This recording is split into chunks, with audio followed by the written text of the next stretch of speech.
नमस्कार, प्रणाम। हम हेमंत हरजाई आप तमाम श्रोता दर्शक बंधु के प्रणाम करतनी और अनुराग फिल्म्स के देखे वाला जे भी श्रोता दर्शक बा सभे के प्रणाम बा, अभिनंदन बा। और आज बहुत खुशी के बात बा कि आज अनुराग फिल्म्स के ऑफिस में हम बैठल बानी और आप सबसे रूबरू बात करे के मौका मिलल बा। तो हमारे एगो गाना आइल बा जौना एल्बम के नाम है सावन के एल्बम बा। अगला साल हमारे एगो गाना आयल रहे हिंदुस्तान की कसम बोलो हर हर बम, गंगा के सेट से जौना के रूरा सब बेसुमार प्यार दुलार आशीर्वाद देनी। और ये साल हमार चैनल हेमंत हरजाई इंटरटेनमेंट से अपना चैनल हेमंत हरजाई इंटरटेनमेंट से वो गाना रिलीज हुई बा जौना एल्बम के नाम है ले लो शिव का नाम नहीं तो भाग पाकिस्तान।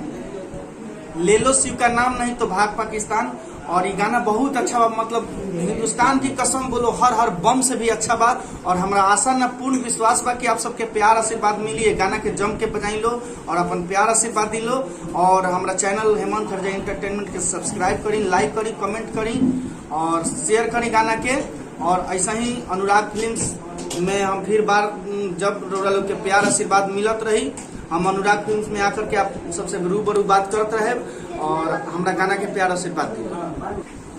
और अनुराग फिल्म से हमारे गौरी प्रोजेक्ट आवे वाला बा बहुत जल्द आप सबके बीच में। अनुराग फिल्म से हमारे को प्रोजेक्ट आई और आप सबके देखे के मिली और सुने के मिली। और जैसे हर गाना के हमारे को गाना रहे ऐ सनम भूला न जई हो ससुराल में तू जाके, अरे हमरा के जन सतई हो पियावा के प्यार पाके, ऐ सनम भूला न जई हो ससुराल में तू जाके।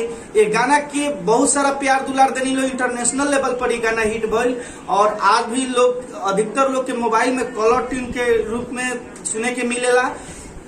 तो ऐसा ही हमारा हर गाना के प्यार आशीर्वाद देते रही जा।